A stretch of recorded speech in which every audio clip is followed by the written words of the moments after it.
Hello and welcome to episode 108, Akula Tech, Revolutionizing Earth Observation with Adaptive Intelligence. We have been realizing this fact that Earth observation is becoming gradually one of the critical applications for the modern day world. And I believe on the podcast as well, several times, I have stressed on this point that satellite imageries, Earth observation, these things are quite important, but the way we are approaching them, both from the upstream and the downstream market, is something that needs a much more unique approach. So today with Akula Tech, we'll be taking a deeper look at how this company is not only taking a unique approach, but kind of even setting a benchmark in the upstream market. So without any delay, I would like to welcome the founder and the person who has been spearheading Akula Tech. Hi Preetham, welcome to the podcast. Hi, Omkar. Nice to meet you. Thank you for having me. Thank you very much, Pritham, for your time. And I hope the industry is very much busy, and I hope that the kind of innovations and the way your company has been going and making waves for past several months as well. I got interested with that, and I mean that's how I got in touch with you, and we set up this podcast. Yes. So before we take a deep dive into the topic about how the things started with the Earth observation and everything. Can you briefly tell us about your journey in general? Like, how did you start your journey in the industry, and how did you end up doing what you're doing at the moment? Yes, sure. So I come from India. I'm from southern part of India, and I've lived most part of best part of my life back in India. I moved to Australia for my bachelor's. I was doing aerospace engineering in RMIT University. Aerospace has been a very one such subject that I was always passionate about. I can recall a memory from my eighth standard science fair project where I did a project on Mars, on how Mars could potentially be habitable for human life. That was my eighth standard science fair project. So, that should tell how interested I was about aerospace and space in particular.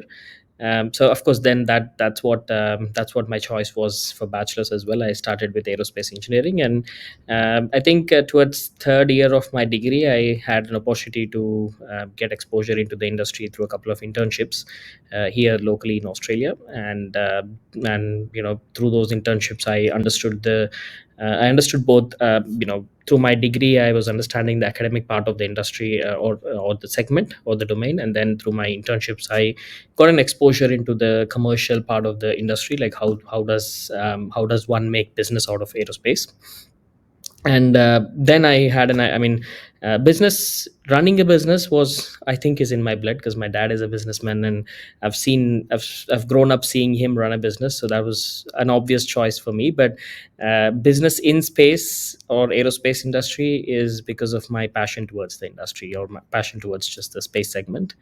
And then, of course, I'm not sure if you are aware, but before starting this company, I actually had another startup called as Dropout Chaiwala. So Dropout Chaiwala, that startup was essentially like my crash course in business management or business experience.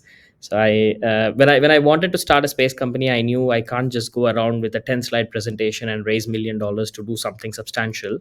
I knew that I had to put some of my money and some of my capital in the beginning to get a proof of concept or to get a minimum viable product, which then I can demonstrate in the market and then raise funds. So that's where I wanted to build a stepping stone towards this goal, and I wanted to build a startup that can first give me an opportunity to learn about business, because I've been an engineer by trade. So that's where I started Dropout. And of course, I wanted that to also be a financial foundation for my journey into space industry. So for a couple of years, I was part of that startup. I started it with a couple of friends.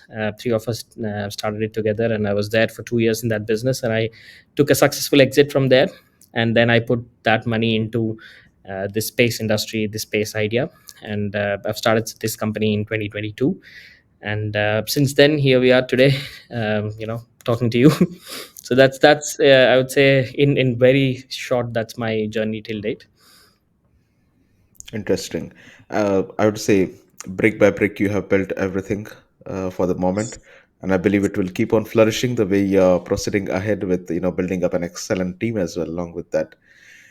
So diving deep into the topic, Yeah. uh, Can you provide us an overview of Akula Tech's mission and how it is influencing the field of Earth observation, especially in terms of also what is adaptive intelligence and how your company is integrating it into satellite technology? So essentially we are a company specializing in building what we call as software defined smart satellites. And our mission with this innovation is to make space infrastructure intelligent and more commercially valuable, or extract more value from a commercial point of view out of the space infrastructure. Now, it could be for an Earth observation application, or it could be for a communication application, or it could be for some other scientific research application as well. So, the innovation, the satellites that we're building are multi purpose, so they can be applied in almost every application that you can think of from space. But at the moment, I would say the immediate application or the immediate value creation we see is within the Earth observation domain. Now, to talk a little more about these satellites, when I say software defined smart satellites, what I mean is there's two components in it. One is the software defined nature, and then the smart nature of it. The smart nature is where the adaptive intelligence comes in. Your intelligence is just being able to interpret the information and then turn that into an action. And adaptive intelligence is being able to adapt that interpretation to evolving nature of the scenario or the circumstance, and then take a equivalent or like a applicable action based on that evolving situation. So that's where how conventionally satellites have always been just a carriers of payload. Like they carry payload to the space, they help payload run its operations, which means collect the data, and then they send this data back. And in doing this, there's a lot of problems like latency, there is problem of loss of data, there's problem of the amount of uptime that the satellite is operating is quite less, because it also has to downlink the data, it also has to manage its power for ensuring that the downlink is happening properly. So the uptime of the satellite where it's actually collecting the data is less, which leads to a poor commercial equation of those missions. So these are the kind of problems that inherently existed in the industry. What we are doing with this smart segment of our satellite is essentially we are processing this data on board, analyzing that data, and we are delivering the direct actionable intel down to the ground. And even in doing this, we are going one step further, where this nature or this capability of processing and analyzing the data and giving the actionable intel to the ground can be improved over time to match the evolving nature of the requirements of the mission. So for example, if I take bushfire monitoring as an example, our satellite, let's say on day one, is able to detect a fire on 500 square kilometers of spread. On day 50, the same satellite will be able to detect a fire on in a 10 square kilometer spread. So what's happening on the satellite is the intelligence nature of a satellite is adopting to the evolving requirements, and is improving its detection, it's improving its analysis, and it's improving its actionable intel extraction. So that is exactly what we call as adaptive intelligence. And coming to the software defined nature, what our satellites can also be doing is you could actually completely change the mission portfolio of that satellite once after it is launched. So, it's not a new thing that we can uplink data to a satellite, and we can, update firmwares, we can update piece of software that's been done across the globe already. But what we can do is we can completely change the software package, which means we can uplink even large models, and we can uplink large AI packages, which can change the entire mission objective of the satellite. So you could have launched the satellite on day one, let's say, with an intention of monitoring bushfires, but now the season has gone, and now you want to, let's say, use it for defense purpose, where you want to monitor some defense assets.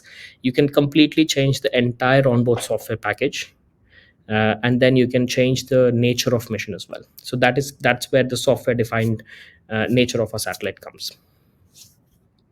That's quite interesting, I would say. I mean, uh, is it fair enough to say that down the line it will be a full kind of an automation Yes. that you'll be making? Yes, Interesting. that's the sort of direction that we would like to go towards. Where, let's say you are the end user and you have a unique application that you want to explore from space, and you have built a software application in order to extract that sort of information from a data, from particular sensor data. You can just directly uplink it to a satellite, and our satellite starts to deliver that functionality for you, completely autonomous, without requiring any human intervention in the process. Interesting. And I mean, as you mentioned in detail about the challenges and how this process works overall, This brings me to one of the most interesting questions as well.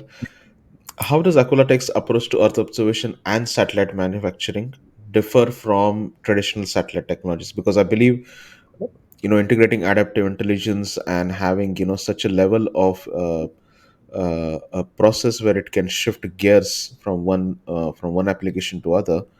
What does it take basically, and what are the unique features? So, Yeah, in terms of differing from the way traditional satellites are, yeah. so can you basically provide us a bit an extended overview of this process, both in manufacturing as well as in Earth observation? Of course.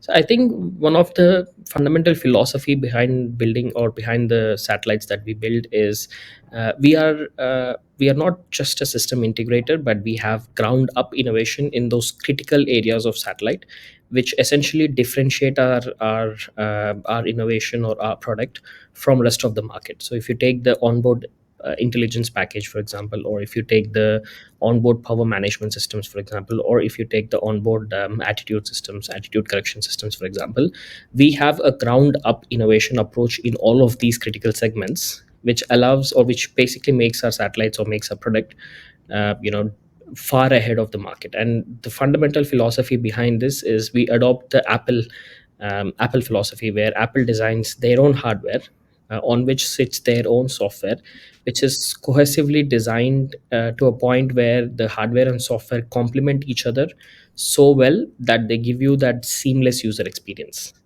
So that is exactly what the philosophy that we use is. We have got our hardware and we have got our software sitting on top of it, which are designed cohesively, which give you the seamless value and which gives you the maximized value from a particular asset.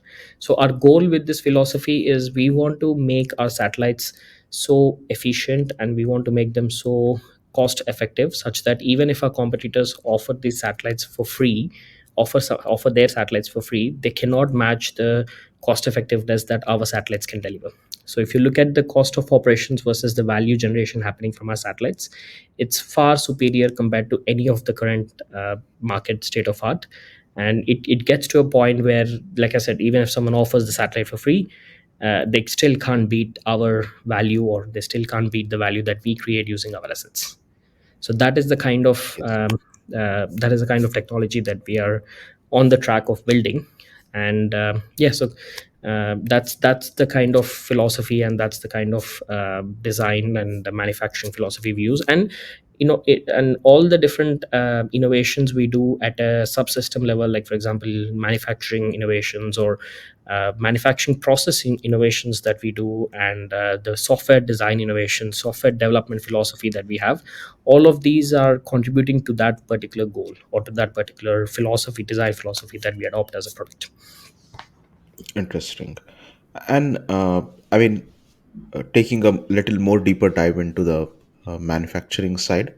So, what role does 3D printing play in Akolotech satellite manufacturing, and how does it contribute to the company's innovation? Also, can you expand a little bit on maybe the impact it has on Akolotech's advanced manufacturing process in terms of cost, speed, and reliability of the Yeah. satellite production? Yeah. So 3D printing is definitely a very important component of our manufacturing process, primarily because 3D printing allows us to shrink down the cycle of innovation to few days from few months. So the primary benefit or the primary advantage we get by 3D printing is we can experiment fast. We can extract the results out of that experiment faster, and then we can incorporate those results into our production line much faster. So that's the first part of the first advantage of 3D printing. So a design or idea from a lab or from a simulation stage to a final product stage goes in just a matter of days. Now, even when we look at the production of actual satellites or production of our delivery satellites, the 3D printing is also a critical component of manufacturing the mechanical aspects of those satellites, which also helps us, one, is to come up with more innovative designs which are more optimized from a strength to weight ratio and mass and density, like material density parameters, which helps us reduce weight overall. The first outcome we get is the structure that's 3D printed possibly could not be CNC'd. will give us superior weight characters, so low weight while still delivering that structural integrity. And also it helps us make those faster, and we can also do parallel production. So let's say I have got one metal 3D printer, which can print, let's say, 10 components parallelly, and these 10 components can go into 10 different assemblies. So a parallel production is enabled using this 3D printing. So these are some of the high level advantages we get by using 3D printing in our manufacturing processes. And if you go into the nitty gritties of material properties, and if you go into the mechanical properties that are extracted from 3D printed parts compared to CNC parts, there are a few gains that cumulatively, when all those gains put together, contribute towards a superior quality, superior properties, superior performance of the satellite. Now, where all this feeds into is again the value for money. So the cost effectiveness Yes. of our unit is maximized to the best possible extent by using these sort of cumulative gains that we get by incorporating 3D printing into our processes. So that's essentially what 3D printing does to us. And advanced manufacturing in general, another advantage we have is the resource efficiency. Where Yes. typically 10 people are required to operate an assembly line or operate a manufacturing line, now can be done using just two people, because advanced manufacturing has very much high scope of incorporating automation into it, incorporating parallel production into it, incorporating very fast design changes into it. So the resource efficiency is very high, not just from a material usage point of view, but also from the human capital requirement point of view as well. So Okay. that, hence, advanced manufacturing is our primary go to for critical manufacturing process that we have. That's an amazing thing. I mean, I have never actually discussed 3D printing stuff related to the satellite manufacturing. I think this is the first time we are discussing on the podcast. Yeah. We have discussed the complexities of the satellite manufacturers, Yeah. what the complexities they face, but never really 3D printing. I think definitely in future we can have a dedicated episode on 3D manufacturing, because I believe it's a hefty process. It's Yes. not only about getting the products right, but it's also about fitting the right requirements of the customers too. Because I And I believe think in our industry, yeah, yeah, yeah, another proceed. uh, majorly overlooked component of advanced manufacturing is process optimization, because Yes, 3D printing, I would say, is almost like a unique it's unique to every part and unique to every design. So optimizing the process for this advanced manufacturing, for that particular part, for that particular material, and for that particular expected parameters, expected performance, is something that is almost like a secret sauce, which quite often gets overlooked. But that's where your performance gains, that's where your superiority comes in from a product's quality point of view or its application point of view. So that process parameter optimization is, I would say, the entire, it's like the magic behind the screen, which gives you those whatever the superior qualities that I've mentioned comes from that. So that, I think, yes. that itself can be a whole independent podcast in itself. Absolutely, absolutely. Yeah. I mean, it's a very long process. And I mean, yeah, definitely we need one more episode to basically cover that. And, taking a little bit step back and coming back into the shoes of adaptive intelligence. Yep. So, what role does machine learning play in Akula Tech's adaptive intelligence technology? Because I believe with the complete AI and ML scenario, kind of taking a momentum right now in Yep. the industry. I mean, several industries, not only in the space. Yes. So, how do you basically integrate in your current technology? Yep. I think fundamentally the kind of AI or ML we use is slightly different to what most people understand AI ML to be. With ChatGPT and all coming up, most people think AI is all about language models. But there is a lot more to AI than just language models, and the AI that we use is largely on computer vision, or even sometimes just numerical data churning, etc. So it's slightly different to your generic AI that you use on the ground. But the reason, or the role that AI plays for us in our satellites, is essentially just cutting down the time difference from data collection to the final actionable intel. So where a typical satellite takes anywhere between 1 to 7 days to send the data back, and then process that data is processed on the ground, we can do it in under 10 minutes on the satellite itself. Now, this is Wow. where the AI component comes into play, where our AI systems and our AI pipeline is built in such a way that this data is satellite data needs to undergo multiple layers of processes before it becomes ready for inferencing. So AI is not just about inferencing on an image, but AI also does processing the data, so taking the raw data, converting that into a like a image data, then applying correction factors on top of it, and then after that converting that certain type of image like an RGB image into a certain different type of image, extracting different layers from that image, and then getting that into inferencing. So it's not just about reading an image, but it's also getting the image ready such that it can be readable. So that is also another component which plays a critical role in this entire earth observation data management. And we are able to do all of this on the ground, on the satellite itself, as compared to doing it on the ground, by using some classical AI methods and some of the innovative AI methods as well. So another thing again about our company is we are not using off the shelf available AI models or components, but we have our own customized OS built for enabling this AI, on top of which sits our own AI models, and on top of it sits our own machine learning applications. So we have a complete ground up again, technology and innovation developed within the company.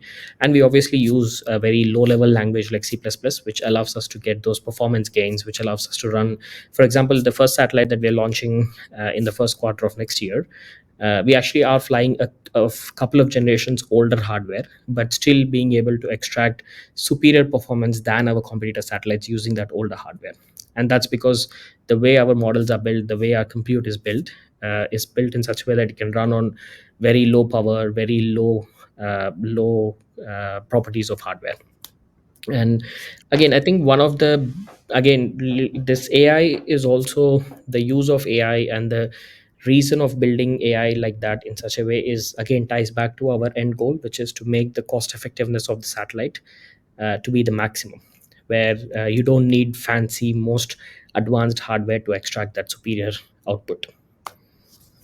Interesting. And I mean, the way things are going, as you mentioned, it's quite interesting to know, especially uh, the gap between several days and 10 minutes of processing. I think it's basically like processing an putting up an onboard processor over the satellite as well. I think there are several companies who are trying to do that, where an image which comes on the ground station with a terabytes of data, it can be converted into few MBs basically. Correct. Yeah. And it's possible because of the AI and ML related utilities which are utilized for the onboard processing. Yeah. So that's great. I believe we have mostly covered everything, and now at the final part of the podcast. Mhm. So yeah, I would keep this question, steering completely in your hands, so you can answer the way you feel it. Could Mhm. you share insights into Akula Tech's roadmap for the next few years, Yes. particularly in advancing adaptive intelligence and in the kind of benefits it will bring not only to your customers but as industry as a whole? Because I believe the way Leo and Mio took up, the way small satellites brought the revolution. So I believe this can be a next, I would say, a stepping stone towards a new kind of revolution as well. So from that perspective, please feel free to share the insight from your side. Absolutely. So I think the roadmap for Aquila Tech right now is, or at least the vision for us is, we want to emerge as an industry prime from Australia, obviously, servicing the global demands and the global market, where our innovation, our technology, and our know-how is applied not just for the space industry, but also for its adjacent industries as well. So we envision our company to be the next Airbus, which I keep saying to my team all the time is we are the Airbus from down under. We will be the Airbus from down under. And from a space industry perspective, I think what our software defined satellites can do for space industry is, yes, with the advent of small satellites, the industry has transformed completely. But along with that transformation came certain risks like overcrowding in the low Earth orbit, sustainability concerns within the space, and also high cost missions which are making a lot of markets not look at space, a lot of private markets not look at space. But our technology, what we can do is we can open up the new space age. We can open up a space industry where the technology and the entire infrastructure becomes affordable and cost effective for almost every vertical, every industry to start looking at it. Like, even insurance companies can start looking at it, urban management companies, irrigation companies can start looking at it, and we can enable more real time and time sensitive applications like emergency management, defense, etc. And on top of everything, we can actually tackle the problem of crowding and lack of sustainability in space, where with the kind of repurposing nature that our satellites possess, you can have one asset up there delivering 10 jobs rather than having 10 assets delivering 10 jobs, which means we can address the problem of overcrowding and space debris thereby, and also promote and further enhance or further improve the sustainability aspect of space. So that way, I think what our satellites can do for the space industry is open up that new space age, open up that new possibilities in space. That's quite interesting. I mean, the I love the part about sustainability. I think because we really need it. I just Yes. before this episode, I had recorded an episode on space debris mitigation, Yeah. and I believe sustainability is becoming a very central core theme of not Yeah. only other industries but even the space industry. Yeah. So yeah, I really hope your company evolves, and of course, I'm looking forward to see it as the next Airbus for sure, because the way you have explained the things, I believe brick by brick, as I said in the beginning of the podcast. I Yes. hope you and your excellent team reaches to that goal for sure. So yeah, thank you very much, Preetham, again for your time and the valuable insights into your company and the kind of exciting stuff that you are all doing at the moment. And I hope to have you again on the podcast, maybe to discuss 3D manufacturing related stuff in the Absolutely. future, for Absolutely. sure. Yes. Thank you so much, Omkar. Had a great time talking to you.